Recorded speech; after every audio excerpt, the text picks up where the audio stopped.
A Arca da Aliança é um objeto secreto coberto de ouro, conhecida pelos judeus, cristãos e também muçulmanos. Também foi divulgada a um público mais amplo quando foi retratada em vários filmes. Mas o que é a Arca da Aliança? Os textos mais antigos escritos sobre ela é a Torá, que se encontra no Taná hebraico, conhecido como Antigo Testamento nas Bíblias cristãs.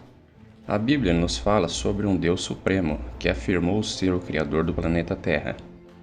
Ele escreveu 10 leis em 2 tábuas de pedra. Estas pedras foram colocadas em um baú de ouro. O baú era então fechado com um assento ou tampa com 2 querubins, um de cada lado da tampa. A arca foi usada para 2 propósitos diferentes. Em primeiro lugar, era onde o Criador da Terra se manifestaria como a lei, sendo a arca como um trono para ele. Em segundo lugar, a arca foi colocada em um santuário com outros objetos sagrados. Ninguém foi autorizado a entrar na sala onde se encontrava a arca, exceto uma vez por ano, quando o sumo sacerdote trazia sangue para a sala e colocava o sangue na frente da arca e no assento da arca. Isto simbolizava como as transgressões do povo contra a lei dentro da arca eram levadas à justiça por um sangue substituto, o qual era trazido diante do trono. Então a arca foi trazida para o primeiro templo em Jerusalém. Acredita-se que antes dos babilônios sitiarem a cidade e destruírem o templo, a arca foi escondida ou desapareceu. Desde então, muitos especialistas, teólogos, historiadores e arqueólogos têm se perguntado o que aconteceu com a arca e se ela realmente teria existido. Seria um fato ou um mito? Ninguém tinha permissão para tocar na arca. Em mais de uma ocasião, aqueles que violaram esta regra morreram de repente. A arca também seguia os israelitas para a guerra. Quando foi capturada por inimigos, eles foram afligidos por pragas até que devolveram a arca aos seus guardiões. Pensando ter poderes mágicos, ao longo dos anos muitos passaram a procurar pela Arca da Aliança, ou têm tentado entender o seu significado. Muitos fizeram réplicas dela. Alguns alegaram ter descoberto a arca, mas até agora ninguém trouxe evidências de suas descobertas para que pudessem ser examinadas. Mas alguém em particular se destaca de todos os outros exploradores, de uma forma e um coração especial.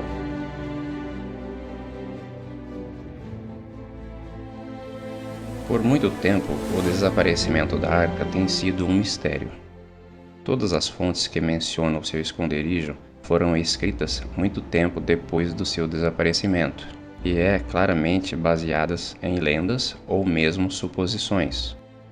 Da última vez que foi mencionada na Bíblia foi quando o rei Josias ordenou que fosse colocada de volta no templo.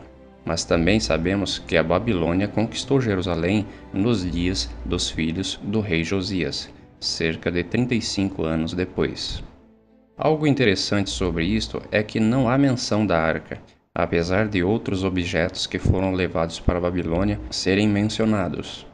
No entanto, o livro de Macabeus, que foi escrito várias centenas de anos após o seu desaparecimento, menciona que a arca tinha sido escondida na montanha onde Moisés viu a terra prometida antes de sua morte. O livro de Baruque, um livro mais recente, menciona que Deus deixou a terra abaixo de Jerusalém engoli-la, e que a arca surgiria novamente na superfície, no tempo do fim. E na literatura medieval, menciona que a arca havia sido levada para a Etiópia.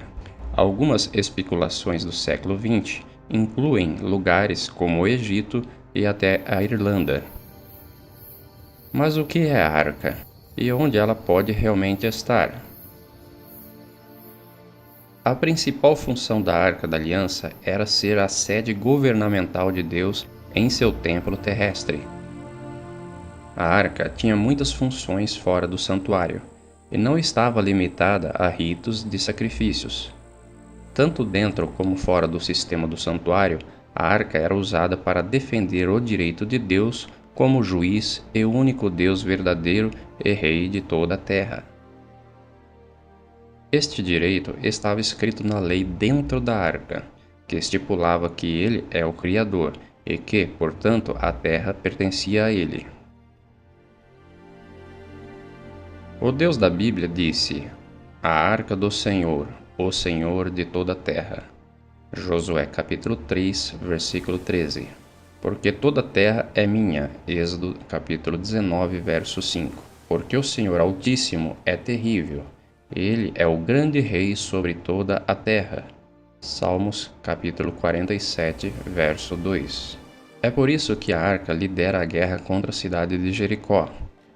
Embora esta cidade não o aceitasse como Deus ou suprema autoridade na terra, ele ainda poderia julgá-los e sentenciá-los. Embora Nabucodonosor, o grande líder da Babilônia, não adorava o Deus de Israel, tanto ele como outros reis de grandes nações naqueles dias ainda eram julgados por Deus. Os assírios, medianitas, cananeus, egípcios, etíopes, filisteus e muitas outras nações que rejeitaram a Deus como seu Deus, ainda eram julgados de acordo com o padrão de Deus. Quando o último rei da Babilônia zombou de Deus, com alguns dos objetos sagrados do templo de Deus, sua sentença foi dada pelo Senhor em forma de uma mão que escreveu seu julgamento na parede na presença de todos.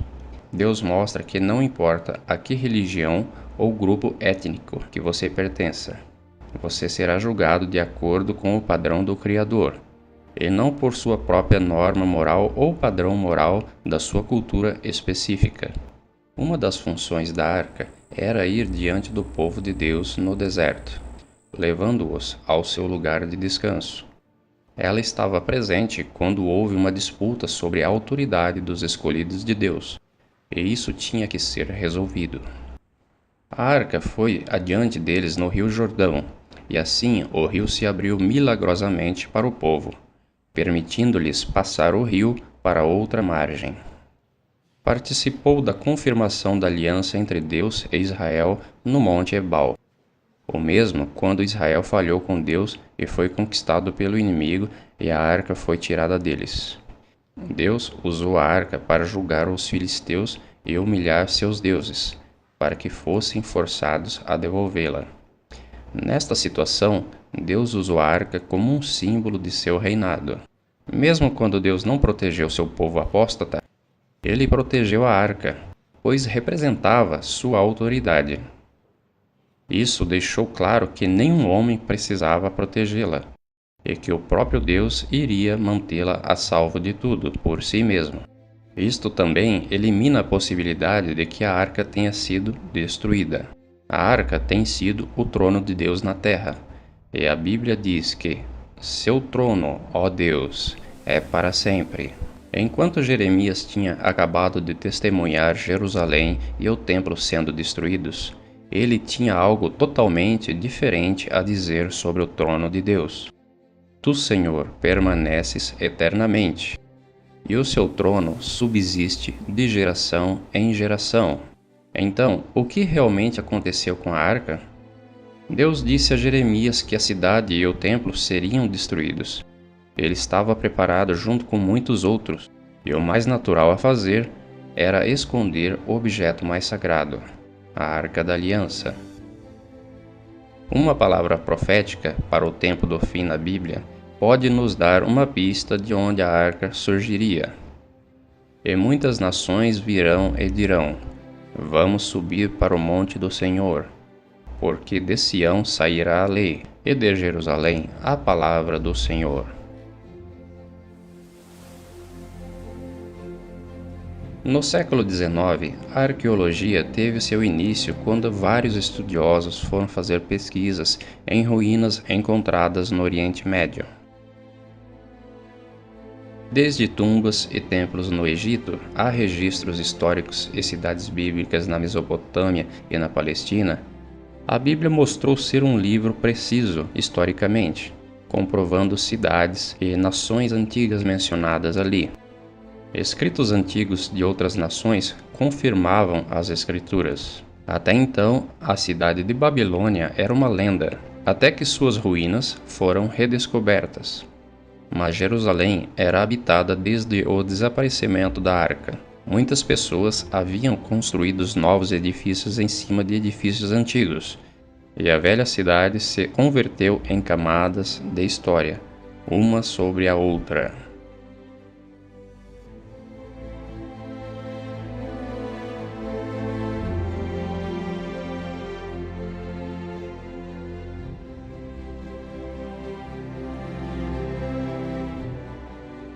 Em 1854, um missionário, James Barclay, caminhava perto das antigas muralhas de Jerusalém, quando ele tropeça na entrada de uma grande caverna debaixo da cidade antiga, cheio de túneis e aberturas. Estavam fechadas por séculos e teriam o comprimento de 5 quarteirões da cidade. Em 1867, o general Sir Charles Warren fez a promessa de maiores escavações na cidade antiga, e na montanha onde ficava o templo, ele descobriu poços e túneis subterrâneos. Em 1873, Charles Claremont, um orientalista e arqueólogo francês, descobriu um querubim gravado em pedra dentro da caverna. Os querubins eram comumente usados nos tempos antigos para guardar a entrada de uma cidade ou um lugar sagrado. Este querubim tinha características semelhantes ao que era popular na época do desaparecimento da arca.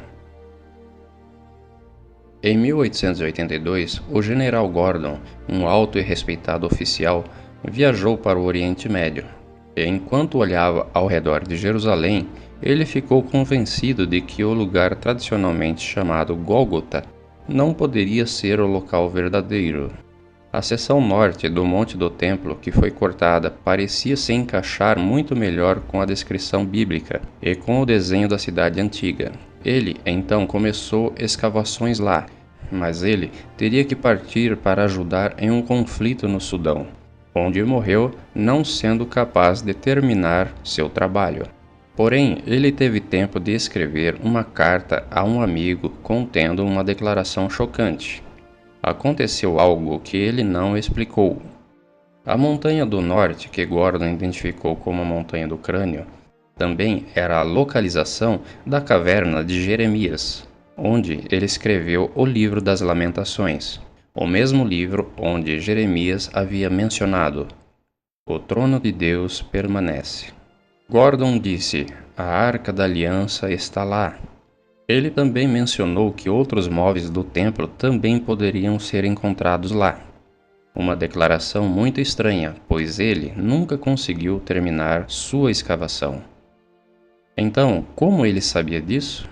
O local foi deixado encoberto e as cartas do general Gordon permaneceram armazenadas em algum lugar seguro. Cerca de 100 anos depois, um homem chamado Ronald White começou a orar a Deus para usá-lo para mostrar ao mundo que a Bíblia é verdadeira. Ron já estava investigando a história do dilúvio e investigou as possíveis ruínas da Arca de Noé. Ele também estava estudando o êxodo de Israel desde o Egito, encontrando algumas rodas antigas de carruagens egípcias. Depois de uma das viagens de mergulho, ele visitou Jerusalém em sua viagem de regresso para casa. Em Jerusalém, caminhando ao longo da face de um penhasco com um amigo, sua mão subiu de repente por conta própria e apontou para um lugar onde alguns destroços e lixos jaziam na frente do penhasco. Sem entender por que e como, ele se ouviu dizer: "A caverna de Jeremias e a Arca da Aliança estão lá." Ron estava confuso com o que tinha acontecido, pois não havia tido uma experiência como esta antes. Nem sequer havia pensado em procurar a arca. Pensativo, ele foi para casa, tentando estudar e descobrir se havia alguma possibilidade de a arca estar ali. Ele estudou o período do cerco da Babilônia, na época em que a arca foi vista pela última vez. Ele tentou descobrir quando ela foi removida e também as limitações do tempo e o lugar para escondê-la. Estudou a possibilidade da arca estar escondida em algum lugar do sistema de túneis. Ele estava convencido que o próprio Deus o inspirou a encontrá-la. Ron começou a escavar com seus 2 filhos, onde sua mão havia apontado.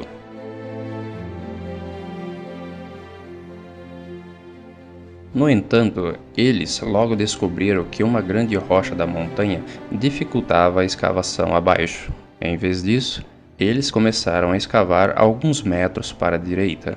Quando começaram a escavar, ele rapidamente encontrou 3 nichos na face do penhasco.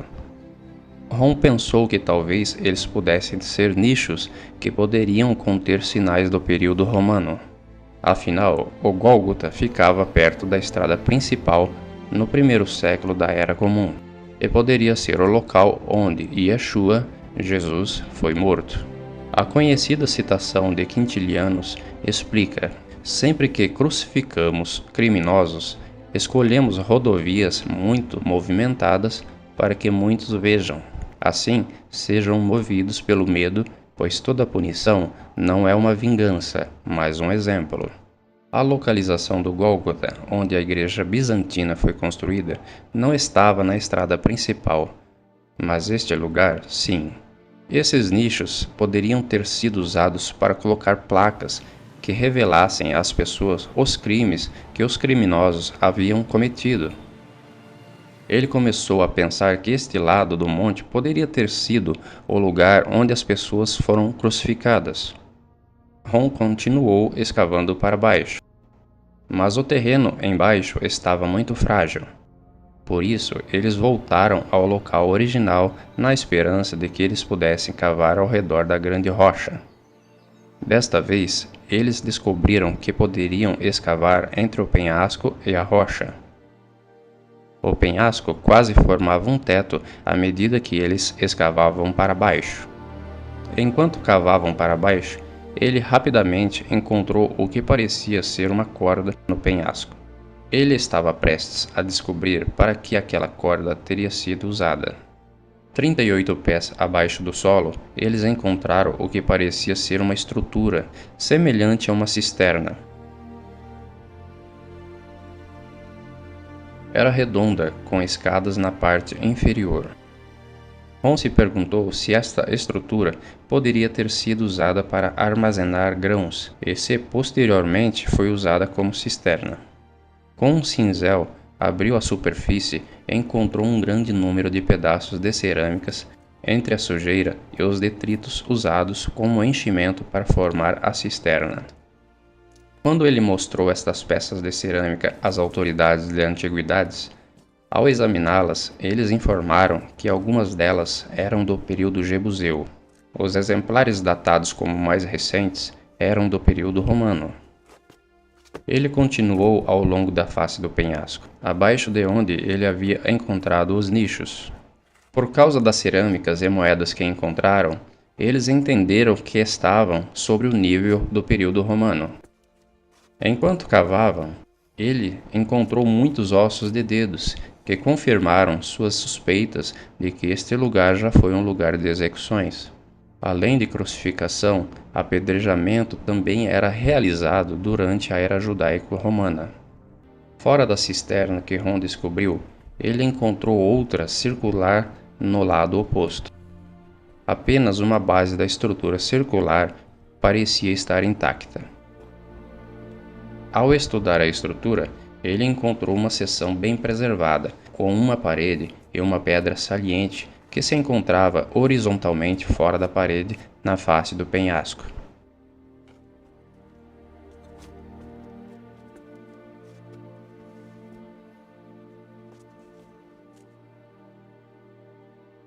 Poucos metros à frente, ele notou uma rocha quadrada que não parecia uma rocha em sua forma natural.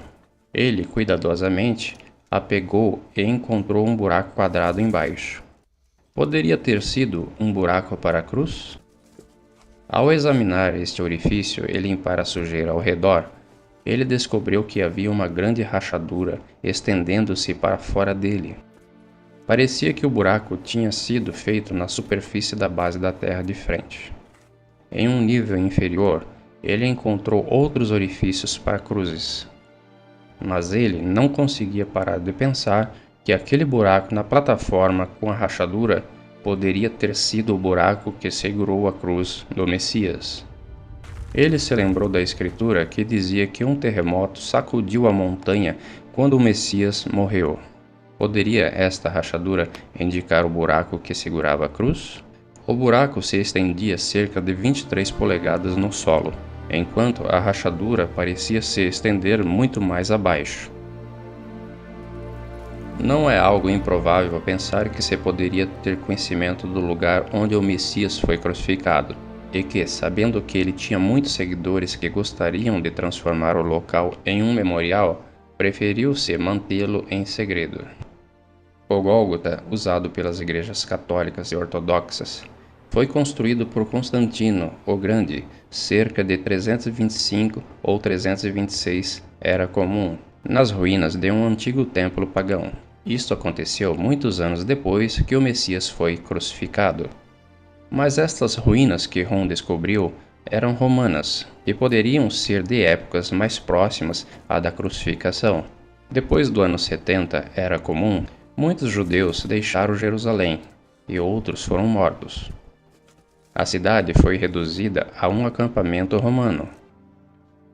Isso pode significar que o local não foi mais usado para crucificações. Rom encontrou moedas no local de datas anteriores e até ao ano 135 era comum, mas nenhuma das moedas eram de datas posteriores. No ano 130 era comum, os cristãos eram mais favorecidos do que os judeus. Então, o mais provável é que esta estrutura tenha sido construída por cristãos deste período, ou mesmo antes. Isto significa que este foi provavelmente o primeiro lugar reconhecido como Gólgota.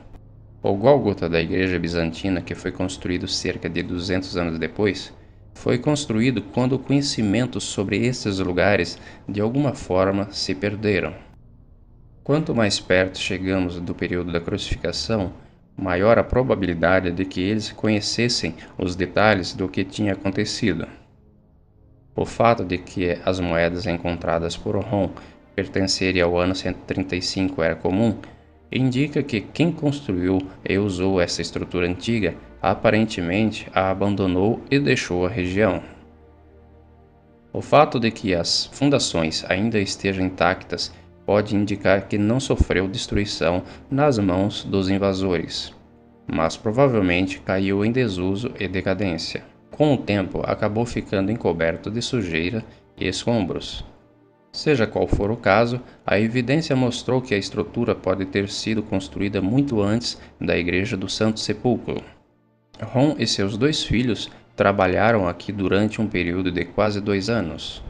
Eles continuaram buscando no nível romano alguma caverna ou entrada para um túnel, mas sem sorte.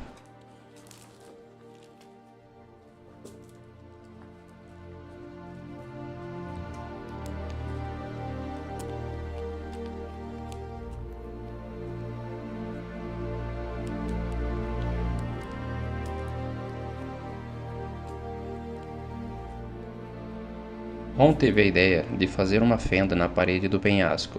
Eles oraram e continuaram a fazer a fenda, usando martelos e cinzéis. E logo depois puderam ver um espaço aberto atrás. Então aumentaram o buraco para que eles pudessem entrar dentro da caverna. Dentro puderam ver que tinha 15 pés de altura e largura. Rom ficou inicialmente animado ao descobrir a caverna, pensando que a arca poderia estar ali. Porém, a caverna estava vazia, e lá havia um grande número de poços e aberturas dentro da montanha.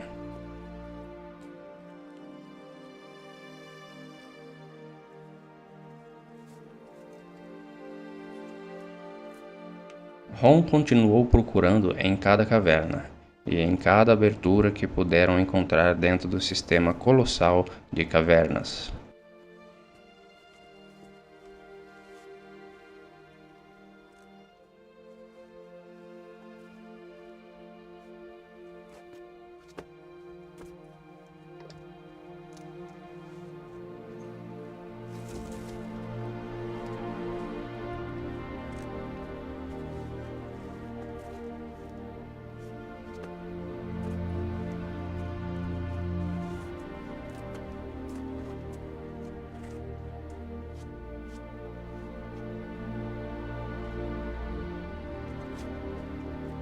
Por 2 anos, eles viajaram para os Estados Unidos para ganhar algum dinheiro em casa, e voltavam a Jerusalém para continuar a busca. Em dezembro de 1981, eles continuaram seu trabalho dentro do sistema de cavernas, procurando por alguma abertura ou caverna que eles pudessem encontrar. Porém, os 3 adoeceram. Os 2 filhos de Ron voltaram para os Estados Unidos e Ron teve que buscar ajuda de outras pessoas para continuar. Ron não iria desistir. Ele lembrou que Deus havia prometido que ele iria encontrar a arca nesta viagem específica.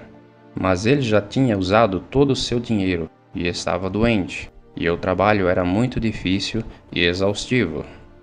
Uma das pessoas que o ajudava entrou em uma das aberturas menores, já que era mais magro e poderia chegar a lugares onde Ron não conseguia. Enquanto olhava em volta, Ron encontrou uma passagem semelhante a uma chaminé, e de lá um pequeno túnel onde Ron tinha que se espremer para poder passar através dele. Então ele percebeu uma estalactite com cerca de 40 centímetros de comprimento na frente da parede do penhasco.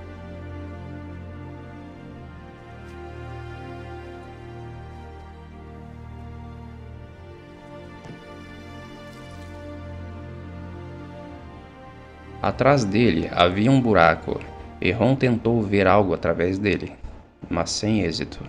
Para poder visualizar melhor, ele ampliou o buraco e pôde ver uma caverna dentro que não parecia ser tão promissora, pois parecia ser apenas uma caverna cheia de pedras.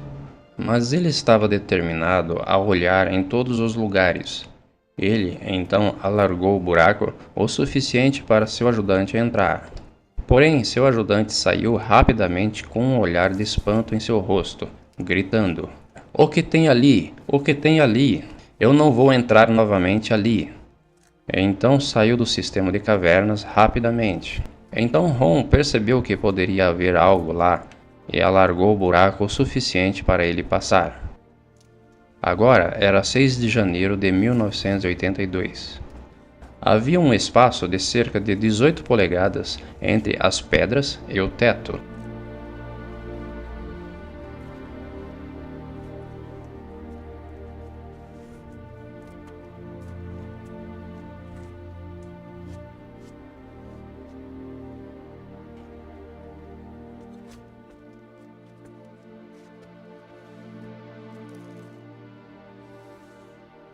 Ron começou a iluminar as pedras com sua lanterna para ver se havia alguma coisa embaixo.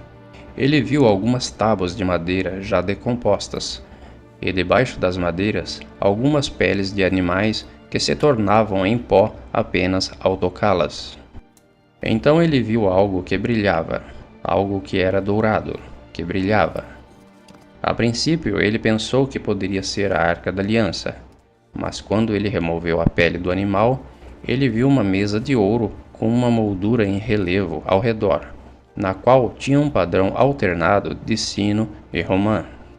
Ron tinha certeza que isso tinha que ser do primeiro templo, ou alguma mobília perdida do tabernáculo, e que poderia ser a mesa dos pães da proposição. Então começou a investigar a câmara com mais cuidado e, ao observar ao seu redor com sua lanterna, notou uma rachadura no teto. Subindo pelas pedras, no lado lateral da câmara, ele viu uma caixa de pedra logo abaixo da rachadura. Justo abaixo da rachadura, tinha uma pedra lisa no topo da caixa, a qual estava quebrada em 2 partes, e uma parte menor estava mais afastada para um dos lados, criando uma abertura na caixa de pedra. Mas o topo da caixa estava perto demais do teto, impossibilitando-o de ver por dentro. Ron notou uma substância preta na rachadura do teto, e um pouco mais daquela substância preta na borda da tampa da caixa. A rachadura no teto estava diretamente acima da parte quebrada da tampa da caixa, e parte dessa substância escura havia caído dentro da caixa. Foi neste momento que Ron se deu conta do que havia acontecido ali, vindo a desmaiar. Quando ele percebeu que a rachadura no teto da caverna era o fim da rachadura que se estendia do buraco da cruz que ele havia encontrado muitos metros acima, e que a substância escura era sangue que havia caído pela abertura dentro da caixa de pedra, então ele soube que a arca estava na caixa de pedra. Mas a descoberta mais maravilhosa foi ver que o sangue do Messias tinha caído no assento da misericórdia, no propiciatório da Arca da Aliança.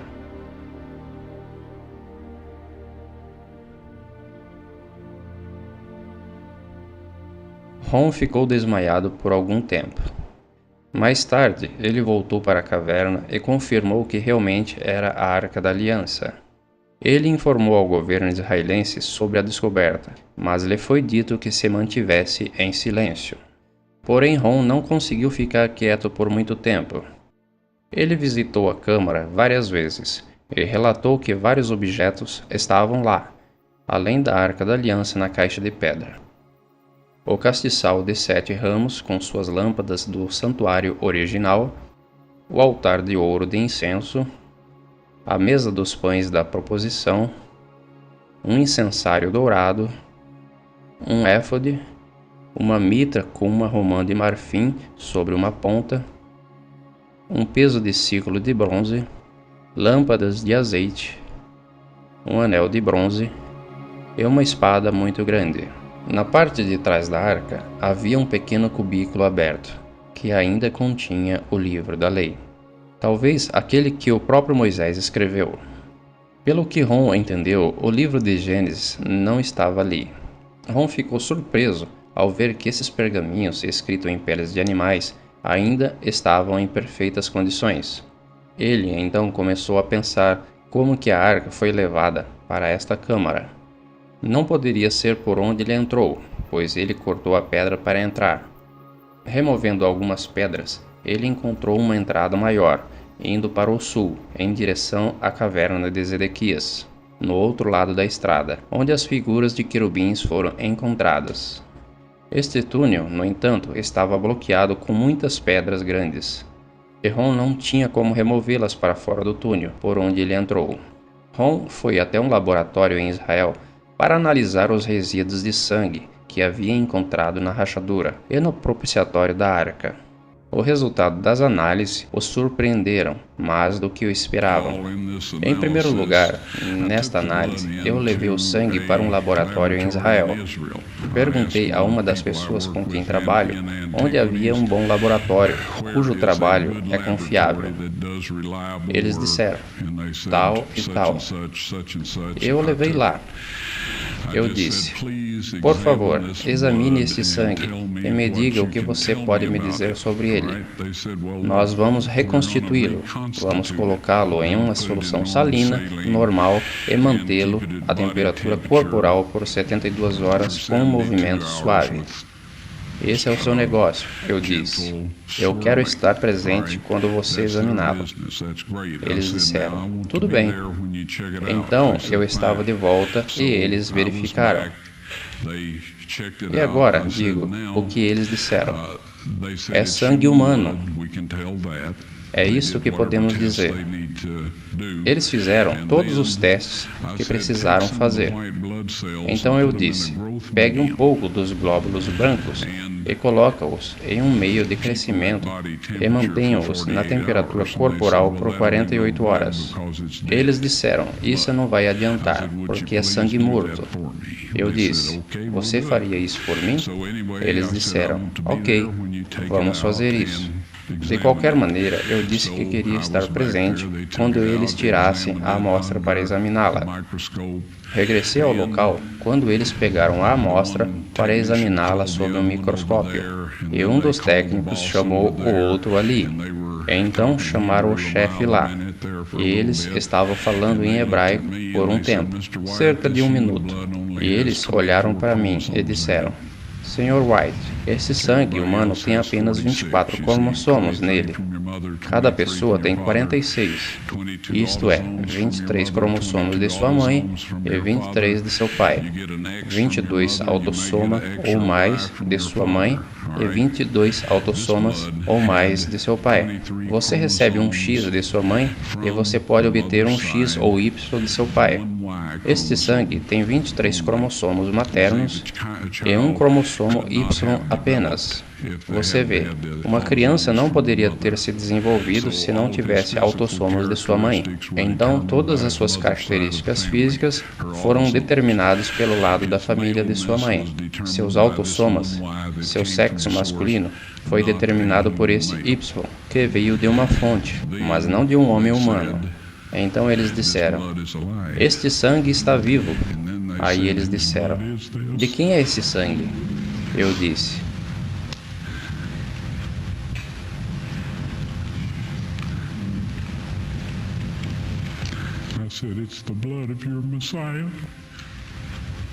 é o sangue de vosso Messias.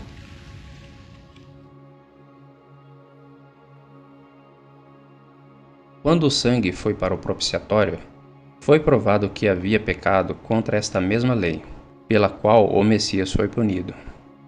Nossos pecados contra as leis de Deus, não leis humanas ou quaisquer outras leis religiosas. E estas são as leis pela qual temos que nos arrepender de tê-las quebradas. Além disso, Deus realmente enviou seu Filho para morrer em nosso lugar. Ron queria mostrar tudo para o mundo imediatamente, mas Deus o impediu.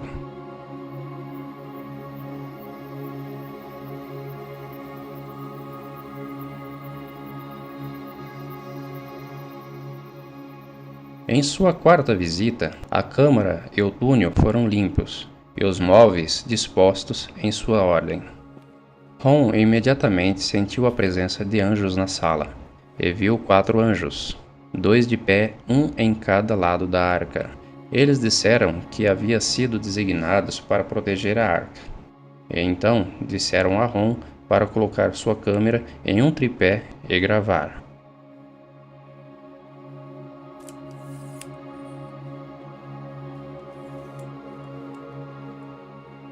Eles levantaram a tampa do propiciatório e o ajudaram a remover os 10 mandamentos escritos em 2 tábuas de pedra.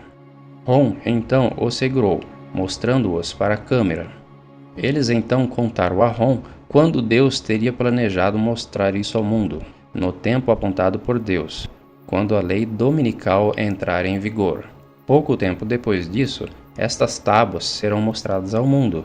Ron soube imediatamente o que o anjo queria dizer, já que havia estudado o assunto antes. O anjo estava falando sobre a aplicação da marca da besta, mencionada em Apocalipse, capítulo 13 e 14, como último engano e teste que virá sobre o mundo antes da vinda do Messias. A lei e o sangue do Messias são um testemunho contrariando uma versão feita pelo homem dos mandamentos de Deus, o qual será imposto às pessoas do mundo inteiro. Também confrontará as condições equivocadas de salvação, que foram anunciadas por muitas pessoas e líderes religiosos. Ron faleceu em 1999, sem ver o cumprimento. Mas ele sabia que a evidência do que aconteceu estava na fita, e ele usou seus últimos meses e anos para falar às pessoas sobre o amor do Messias, seu sacrifício por nós, e em seguida ele advertiu as pessoas sobre a marca vindoura da lei da besta. Por favor, ouça essa importante mensagem. Este conjunto de leis é o único que os súditos de Deus têm que guardar. Está debaixo do seu trono no céu e na terra, pois a Moisés foi informado que ele fez sua morada, a morada terrena de Deus, segundo a forma que foi mostrada a ele no monte. O padrão que foi mostrado a ele na montanha, esse propiciatório, era o trono terreno de Deus, e ainda é. E a glória da Shekinah habitou lá por centenas de anos, até que os judeus se tornaram tão rebeldes no paganismo que Deus decidiu que ele não iria mais viver entre eles. Se observarmos um pouco depois, a respeito do propiciatório, há uma declaração na Escritura que está em 2 Tessalonicenses, capítulo 2, que fala sobre o homem do pecado, que assentará no templo de Deus, se mostrando como se fosse Deus. Para ver isso rapidamente, isso implicaria que esse alguém poderia assentar-se no templo de Deus, e que teria que ser reconstruído.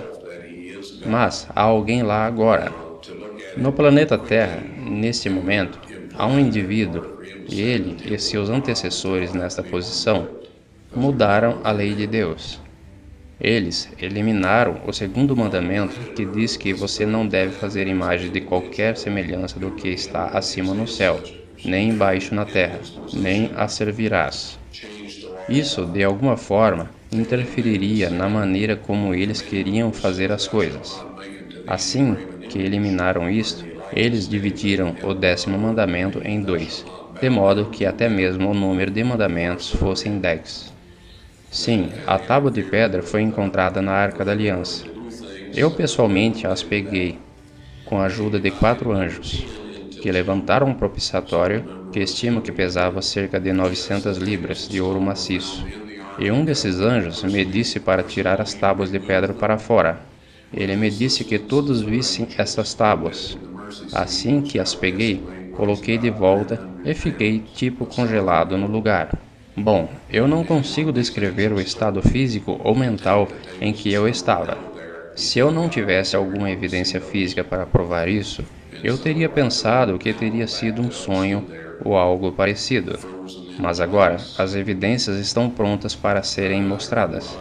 Mas não vamos dizer que, atualmente, eles estão na borda de uma pedra na mesma câmara. E foi onde o anjo as colocou depois que eu disse a ele que não sabia o que fazer com elas.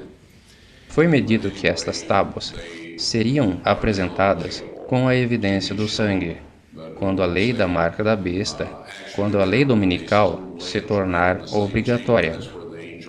Agora eu sei que todos se perguntam, o que é isso? Todos nós ouvimos rumores e histórias sobre isso. Vou contar rapidamente de forma simples. Se você guarda os 10 mandamentos que Deus escreveu sobre estas tábuas de pedra, sobre o que ele disse nos Salmos 89 e 34, eu não esquecerei minha aliança, nem mudarei o que saiu de meus lábios.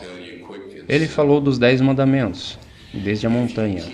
Ele os escreveu em pedras e disse que nada mudará. Se você guarda essa lei, você receberá o selo de Deus.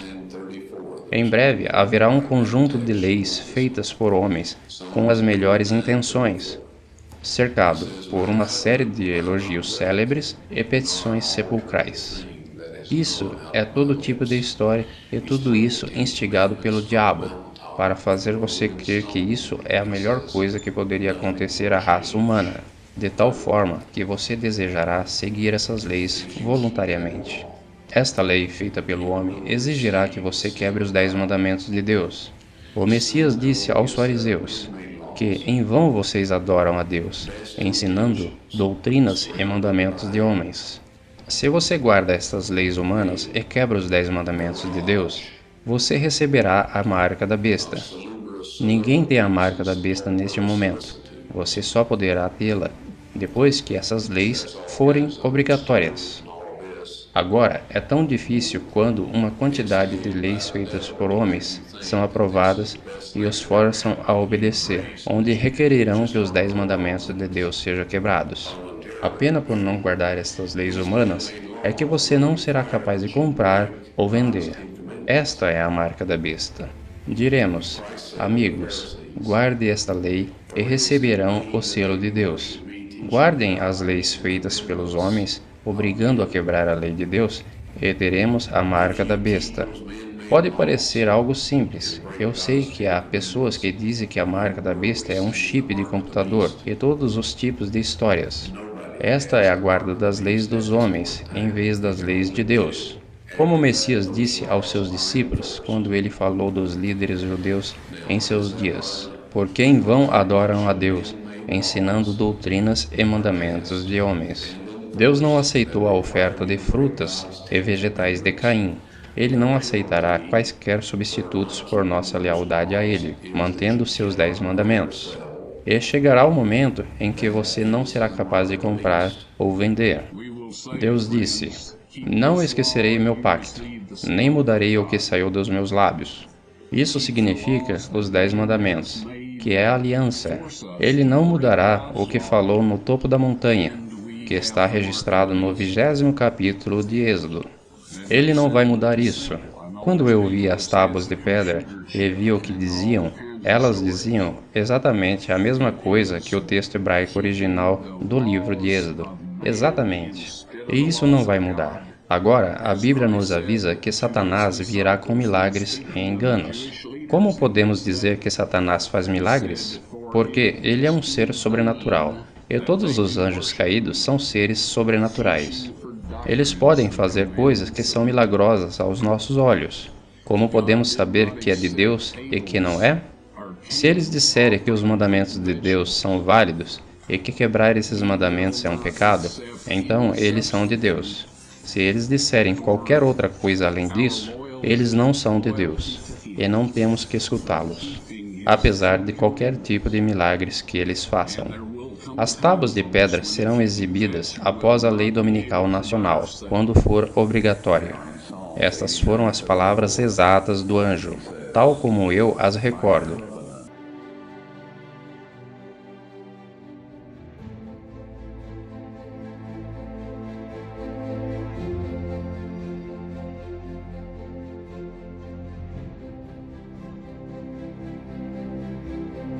Porque este é o amor de Deus, que guardemos os seus mandamentos. E os seus mandamentos não são pesados. 1 João 5:3. E 3 são os que testificam na terra: o Espírito, e a água, e o sangue. E esses 3 concordam num. Nós aceitamos o testemunho dos homens, mas o testemunho de Deus tem maior valor, pois é o testemunho de Deus que ele dá acerca de seu Filho. 1 João 5, 8 e 9.